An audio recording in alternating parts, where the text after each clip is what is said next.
I'm an author, speaker, life and business coach, and a direct sales expert. On the King Pinion Show, I'll introduce you to today's hottest entrepreneurs, celebrity guests, individuals who would inspire and motivate you with their stories. And as a wife and a mom, I'll show you how to balance career and family.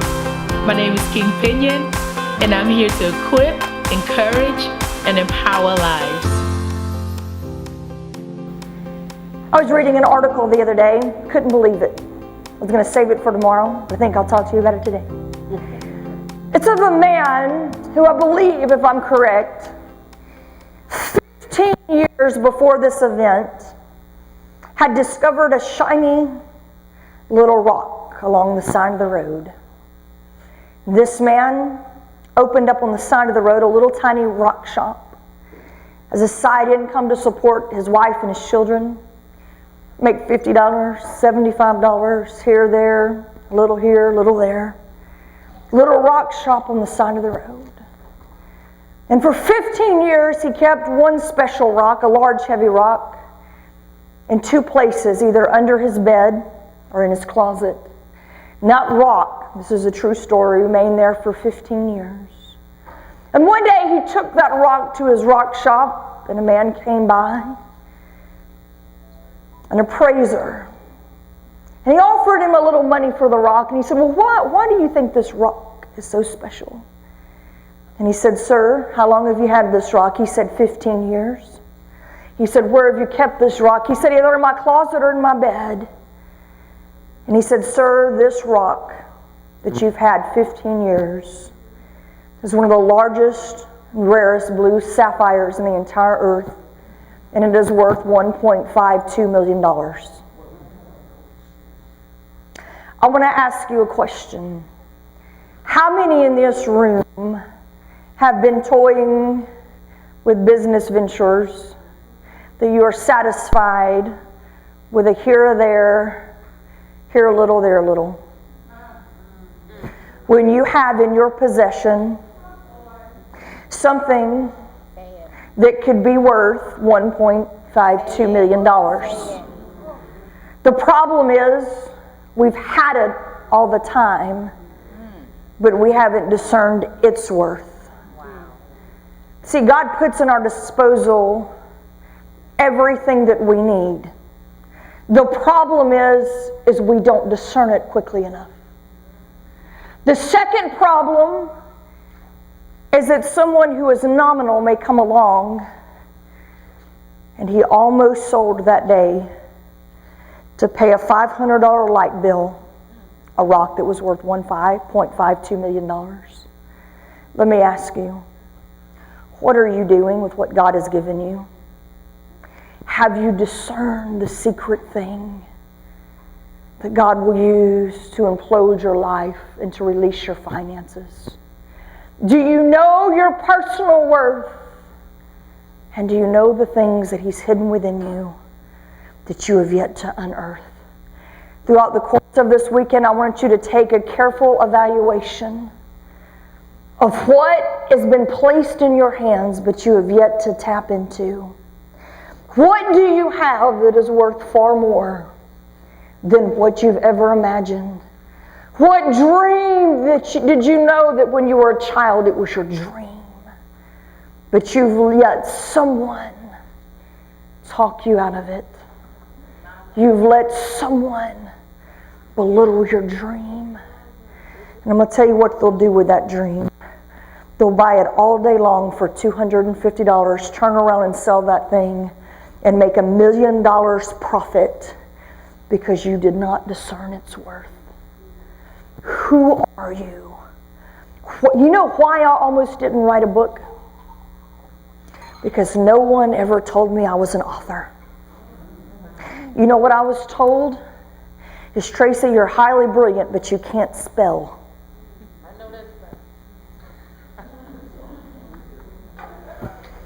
I'm a lefty they made go righty. Why? They told me left is wrong. They would tie one hand behind my back and said, you will not be left. You will conform to the standards of the Alabama state regulations and you will be right.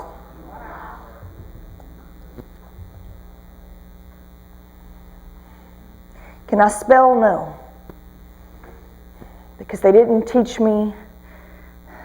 I'm a prolific reader, 98 percentile in reading, but can't spell. I mean, I can spell, but that IE before the C thing, that CZ, sometimes S thing, and I never mastered it. You know why? Because this is why. When they were teaching us to spell, they didn't teach us phonetically. They did the at, cat, rat, sat. And there was an exception to every rule in spelling, and I didn't like things where there was an exception to the rule. And I said, if there's this many exceptions to their equation, I don't want to learn their equation. So in my 6-year-old mind, I said, this spelling thing, because there's an exception to the rule, it's not for me. Quite serious. But I was never told that I could write. So you know who told me?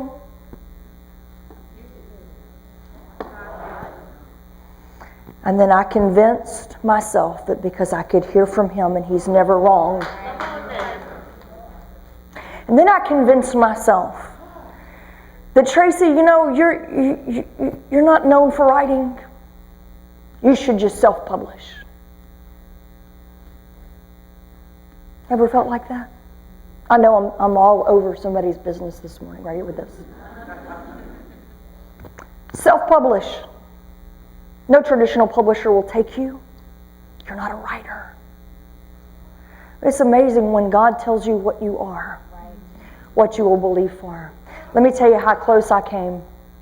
I called and talked to a traditional publisher, and I was ready to invest X number of dollars for them to help me self-publish my book. It's back when you had a landline, not a cell phone where I lived.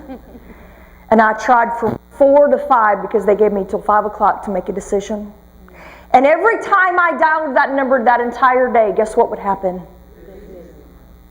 Dead busy signal. Dead busy signal. God disconnected that phone line. I could dial every other number that I tried to dial but that one. Why? Because when God places his stamp on something, even when we try to quit, God will arrange the circumstances in life to where we cannot quit. So I want you to think this morning about who has told you what you cannot do. And I want you to think for a moment about who you have said that you cannot become and what you cannot do. Because I guarantee you, when you place those things before God, that God will resoundingly disagree. I mean, I got a very, and I'll say this, lucrative book deal. Am I a writer? Only God knows. What have you not looked inside and found? What thing in you could be worth millions? What thing in you? What business idea? What level of entrepreneurship? What book, what dream, what television show? You know why King Pinion is successful? Because when she walks out, she is thoroughly 100% convicted and convinced that she can do anything. Should there be a King Pinion show, she says. She doesn't give you a chance to answer. Why? Because it doesn't really matter. She thoroughly believes that there should be a King Pinion show. Why? Because she has a level and an air of confidence that says if I've succeeded on one level, that God will give me the wisdom to succeed on the next level. I'm going to tell you, I knew nothing about public speaking. And when I found out that God through me would enable me to be successful in that realm, they asked me to do television. I said, I don't know anything about television. I'm not made for television. And God stopped me and he said, who are you to tell me what I've created you to do? Who are you to limit who I've created you to be? It went from television to writing and a myriad of things to personal consulting and coaching. And my family would say, well, what do you mean you're going to be a life coach? What do you mean you're going to write? What do you mean you're going to be on television? What do you mean you're going to speak all over the nation? What do you mean? And I said, I don't know. I said, but I know one thing. When God gives an instruction, I simply follow His leading. I mean, I'm just going to be real transparent here. I'm going to lay it out. You and I and 7 billion people will no longer exist on this planet. And I don't know where they're going to bury 7 billion people. And 100 years from now, 7 billion people will not live on this earth any longer. And you think about that. And you think about the time that you and I have left in this earth. Somebody asked me one day, they said, you know, I'm tired, I'm weary. They were having a down moment. And they said, you know what, I'm going to quit and I'm going to go back to XYZ. And I said, really? I said, what are you going to do back there?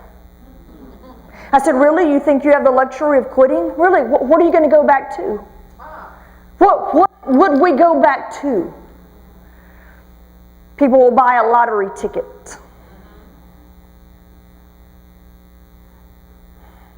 We know that the odds of getting struck by a car are greater than you going to buy that lottery ticket than you actually, truthfully, your odds are 300 times greater of getting in a car accident going to buy that lottery ticket than actually winning that lottery ticket. And I said, you know what, you're willing to take your hard-earned money, go buy a lottery ticket on a whim of a chance. And I said, but you know what, faith is entirely free. Faith costs you nothing. Faith is free and we don't exercise it. Everyone around me says, Tracy, how do you do these things? Why do great things come to you? Why does this happen? Why are you always? And I said, you want to know the big secret? I believe. I believe they will. I believe they will. When you're following what you were created to do, and when you're following the Creator, whatever you set your heart, mind, and faith to do, you will accomplish it.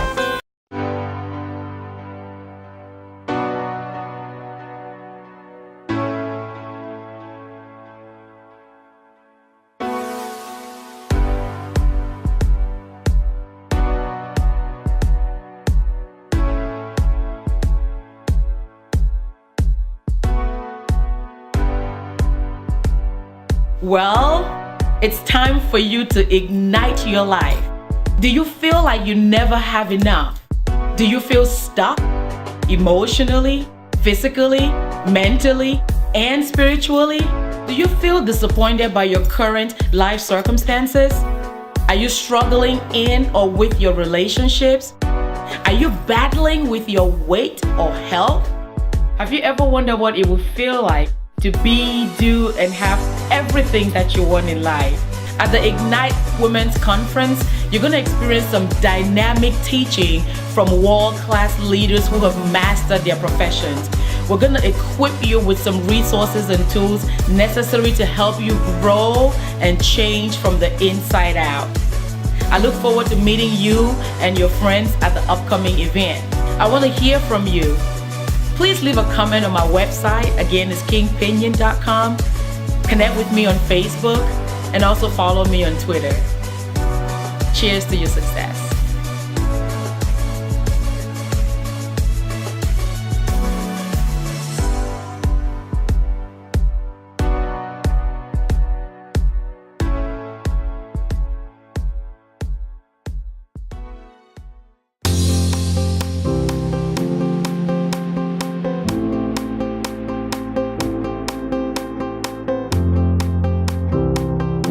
I've got to hurry. The other day, a businessman and I were talking, and he told me about a woman named Sharon. Sharon had lost her husband. Her husband was the breadwinner in the family. She had never been an entrepreneur. She didn't know anything about business. I don't even know that the woman had ever written a check before in her life. And this woman named Sharon was left with a partial deed to the finances that had been left. It wasn't much money. She had no idea what she was going to do. She prayed. She had two things that were very important. She prayed and she gave X number of sons as a seed towards her provision as a widow. And she said to him, she said, one night I had an amazing dream. And she said, in that dream, she said, God spoke to me in my dream. The man asked her, my friend, he said, well, Sharon, what did God say? And he said, Sharon, I want you to go into business. And she remembers laughing. She said, I mean, if you can imagine, in my dream, I'm arguing with God. You know, a lot of us are good at arguing with God in the earth. How about when you're stubborn enough to argue with God in your dreams? And she said, God, I don't know anything about business. There's no way. And he said, Sharon, all I'm asking you to do is to be my partner in the earth. Will you do that? And she said, yes, God, I'll do that, but you're going to have to show me. The dream ended. She sat up straightway in her bed. 2 weeks later, she was driving by a little parcel of land. She stopped. She walked across it. She felt God impress on her heart that he wanted her to buy that land. She goes to the real estate agent and to her banker. And she says, I want to buy this parcel of land. And her banker laughed and he said, Sharon, what in the world are you going to do with this land? She said, I have no idea. Why are you buying it? She says, I have no idea. She bought the land, flipped the land in about 5 weeks, made twice what she paid for. She did it again, second time, third time. 5 years later, as an amazing real estate conglomerate sat under her umbrella, buying and selling deeds to lands. She said, I was tithing upwards of 80% of every dollar that came into my corporation. Multi-millionaire. Her banker leaned over one day and he said, Sharon, I want to know the truth. Who is your silent business partner? She said, my silent business partner is God. But the truth is, he's never silent. And when he speaks, I obey. I know you're going to hear amazing financial tips today. You're going to hear a plethora of financial information that will rock your world, and rightly so. But above all of those things, the greatest thing that you can ever do in the earth is to hear and then obey. To hear the instruction of God and then simply obey. That's when the anointing of acceleration will hit your life. Number 3, and I know that I've got to hurry. Number 3, you must create your own currency in the earth. You must create your own currency. What is currency? Currency is movement. Think of a river, it's a current. Currency is movement. Jesus was a constant stream of motion. He created his own currency. I love that about him. Enemies never changed his direction or focus. Enemies couldn't stop him. His family totally misunderstood him. I know there's no one like that in here this morning. I mean, you think about it, Jesus went to the temple and he was rebuked by his parents and they had no idea. They went one way and he went the other. I think most entrepreneurs are like that in the earth. Family goes one direction, we go the other. You have to learn the rhythmic pace. You have to be your own currency. There is a rhythm. There is a rhythm. When you move with a rhythm of what God is doing, your enemies cannot stop you. I want you to think about Joseph. How many of you are familiar with the story of Joseph? Okay, enough to go there. Joseph was put in a pit by his family. I know you've never felt discarded or pushed away or your dreams made fun of by your family. I know that's not this room today, right? Surely not these women. So they left the boy in the pit, and what I love so much is that when your brothers won't take you and help advance your dream, that God will use your enemies to carry you. Yes, he will. Let me say that again. God will use your enemies. I mean, it says Joseph was in a pit, and I will not allow the preacher girl to come out. Joseph was in a pit, And it says that a band of Ishmaelites happened to walk by. The Ishmaelites, Joseph's enemies. And they threw the boy a line, pulled him out of the pit, and they carried him on their shoulders down to Egypt, where he was destined to reign and destined to rule.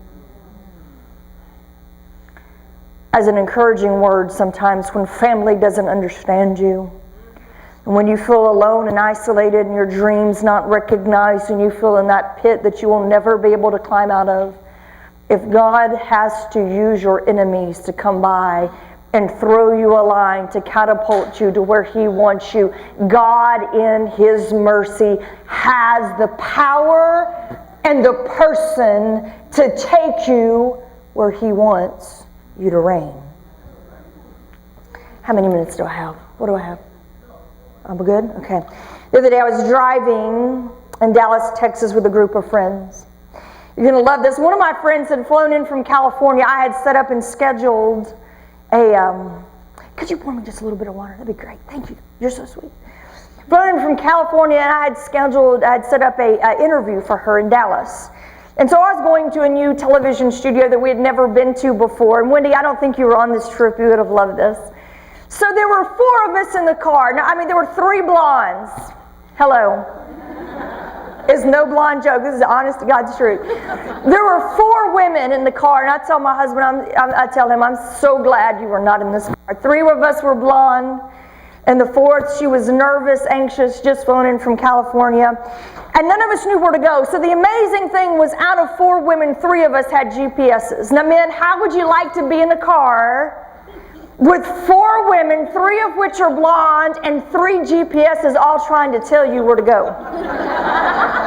Ain't a man in the world, ain't enough money in the earth. So we all, interestingly enough, set our GPSs to the same exact location. And as we were driving, one of the GPS would say, stop and turn left, turn left, turn left. The other would say, turn right, turn right, turn right. The other one would say, stop, recalculating, recalculate. I think it's a woman thing with me. I'm like, that woman on there, I don't know if it's Surrey or the other one, but her voice. Okay, so my GPS and on my iPhone, I have this nice, aesthetically soothing foreigner named Richard that tells Tracy where to go. I so wish I could do the accent. He was like, go left, 300 feet and turn left. I'm like, I'll go wherever you tell me to go. But that woman that's on there that screams, recalculating,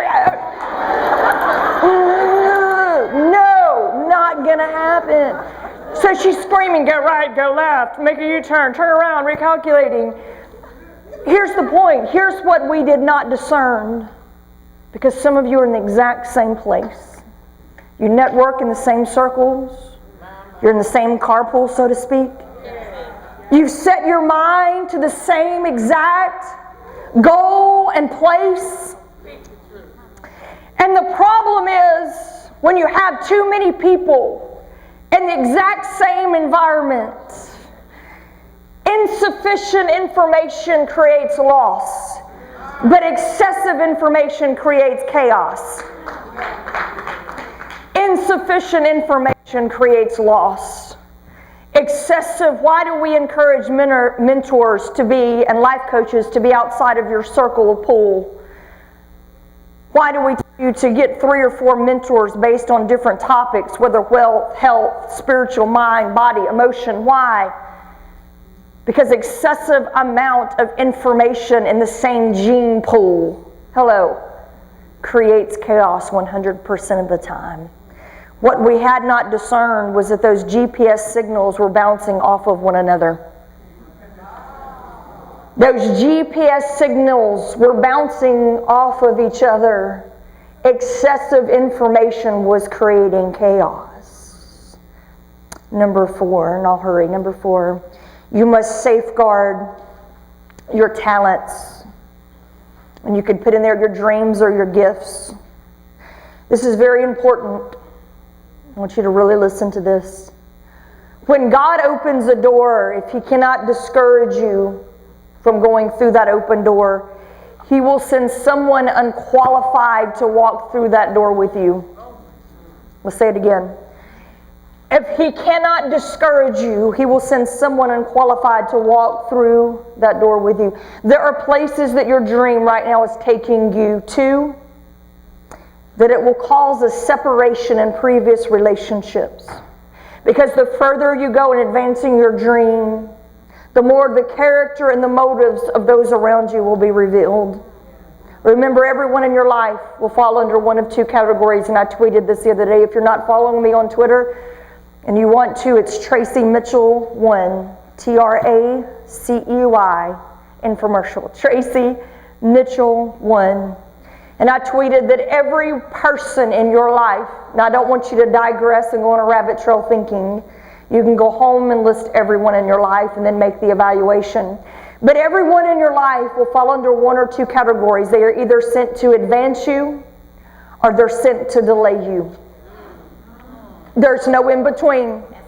My book reiterates this fact 101 times over, that every single person in your life, am I right, King, is sent to advance you or they are sent to delay you. They will never fall, because here's the issue. You may say, well, they're not harming me, they're not hurting you. No, they're keeping you stuck. They're keeping you where you are.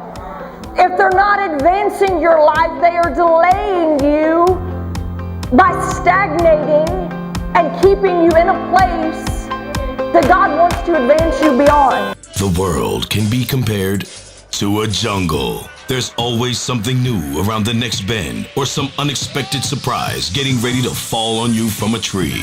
The rules change often and fast. There is an urgency to stay one step ahead. Concrete Jungle will help you to avoid the obstacles and jungle predators. Learn how to trust your instincts, think outside of the box, and become an achiever from celebrity authors King Pinion, Bob Proctor, Steve Rizzo, and Mark Leader. Concrete Jungle will inspire, motivate, and give you the tools you need to conquer the world. Grab your copy today from kingpinion.com. That's kingpinion.com. In today's business world, success is an art form. You must continue to broaden your knowledge base to keep up with the latest trends, strategies, and ideas in order to succeed. Author, speaker, coach, and direct sales expert King Pinion has co-authored an inspiring new book titled Mastering the Art of Success, along with celebrity authors Les Brown, Jack Canfield, Mark Victor Hansen, and many others. The authors featured in this book were specifically chosen to help you create winning habits and acquire the vital information you need to stay competitive. Reading what these authors have to share will be time well spent, and you'll pick up vital new skills. You will also learn how to make smarter decisions, enhance what works, and eliminate what does not.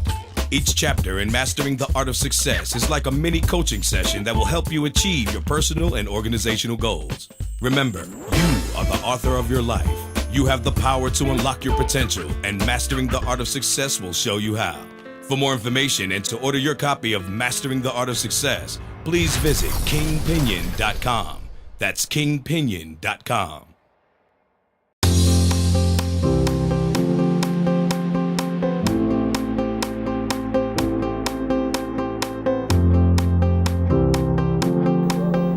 Genesis 13, and I've got about 10 minutes. Is that okay? We're good with 10? All right, thank you. Girl didn't preach this Sunday, so I've got about 5 hours. No, I'm just... Y'all don't know me well enough yet. I'll be funny by tomorrow, okay? In Genesis 13, as Abraham is faced with the contentious ways of Lot, go home and read it. During an intense season of strife and chaos, Abraham pulls a slick tactical maneuver. How many of you like those? I mean, Abraham sets the bar high. Again, God had promised the promised land to who? Whom? His seed. But to whose seed? So let me get this straight. He didn't promise it to his nephew Lot. Is that right? Is that freeing for some of you?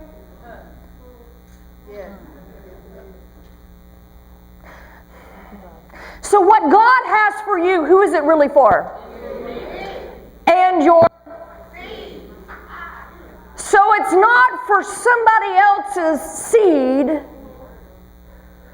who hasn't received divine authority to inhabit it.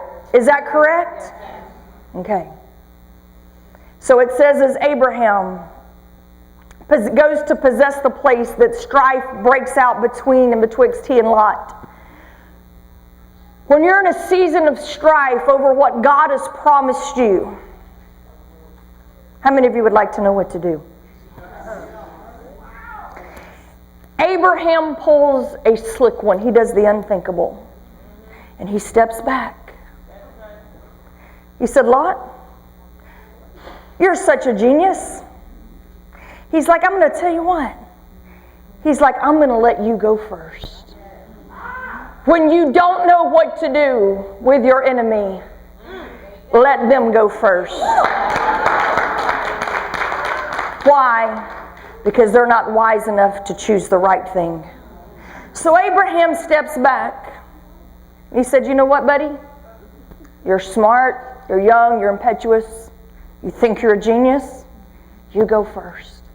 And the Bible says that when Lot looked up and he surveyed the area, the fertile ground, the promised place, that he looked over and saw the city of Sodom. And he said, you know what? That looks good to me. And he chose Sodom.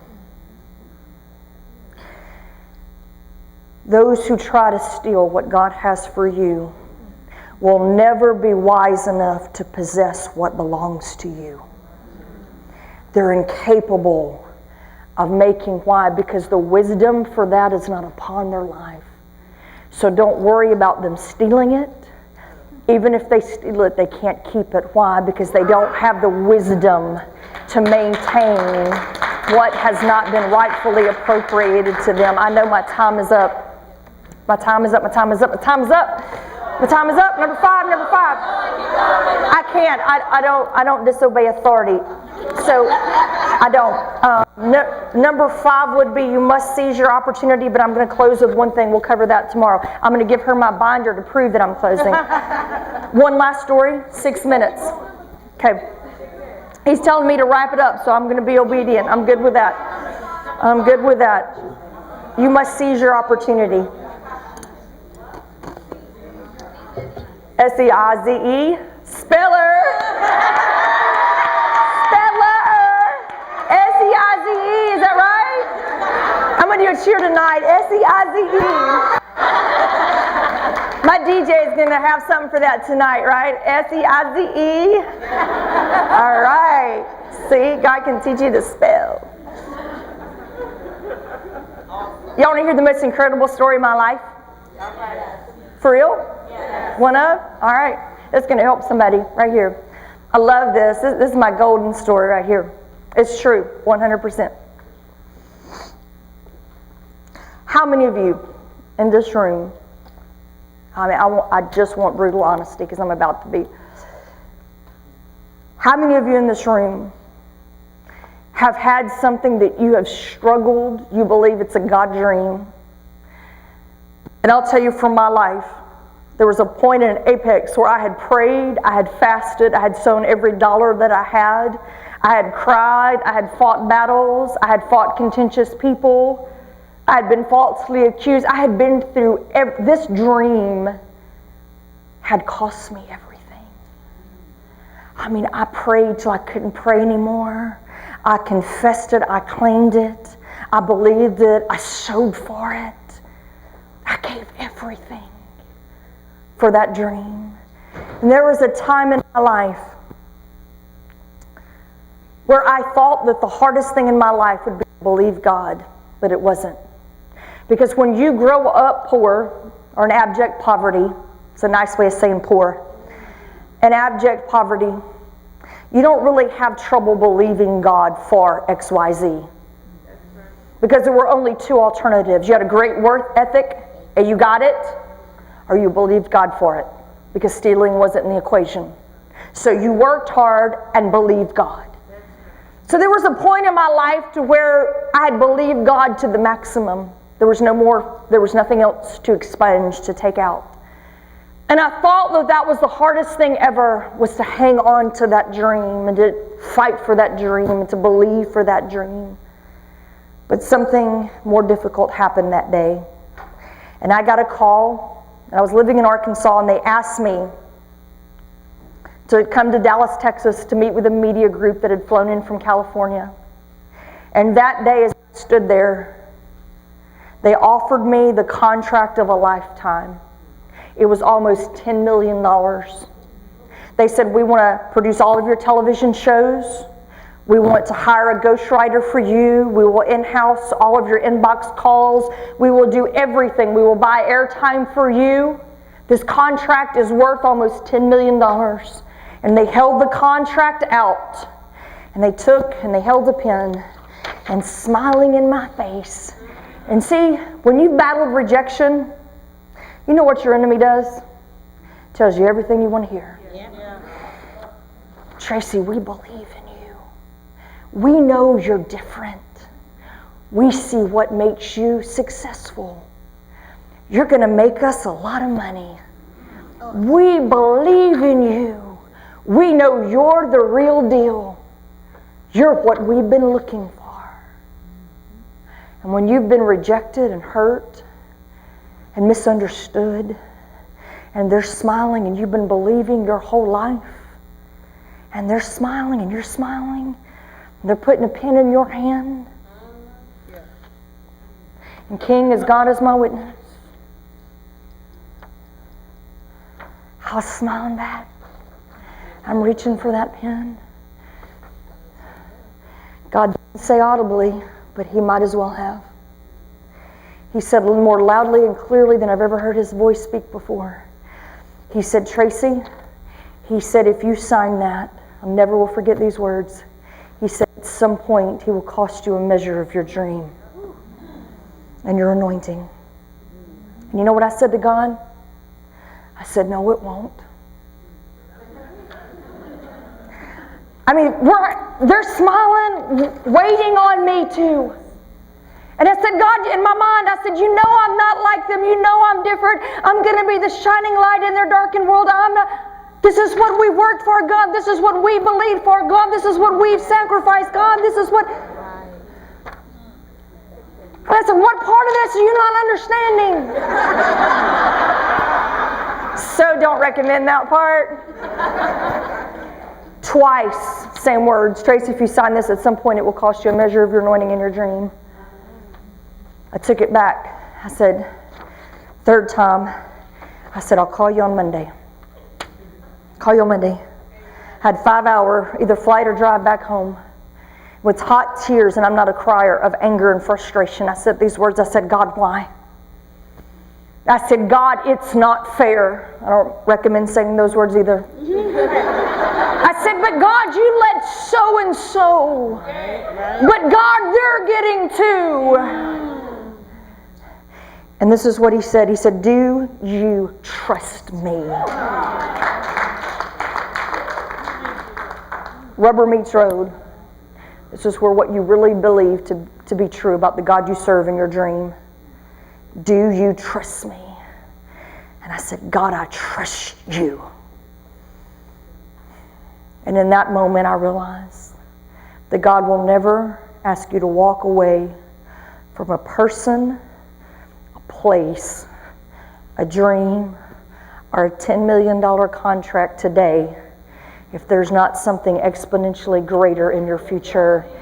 And can I tell you that today, I have all the things that they offered me, minus the baggage of them owning me. And I wrote my own book. I didn't need a ghostwriter. God is faithful.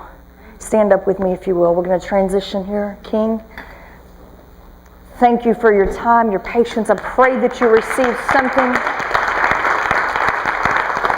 This morning I just went with the flow of what I felt that he wanted spoken here this morning, and I hope that's okay. I'm not here to impress you. I'm here to drop something in the environment that I pray that will change your life.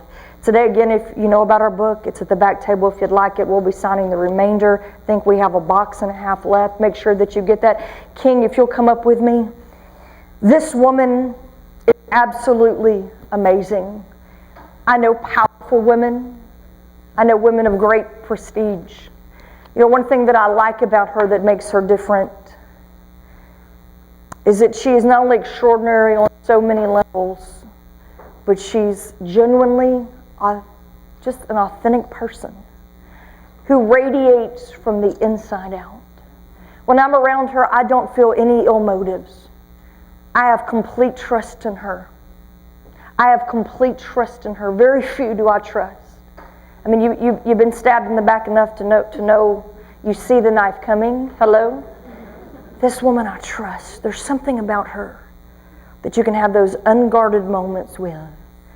I know that what you say is not only taken serious, but it's guarded. I want you to be sure that you bless her over the course of this weekend. I've been a conference host many years. I know what it takes on so many levels.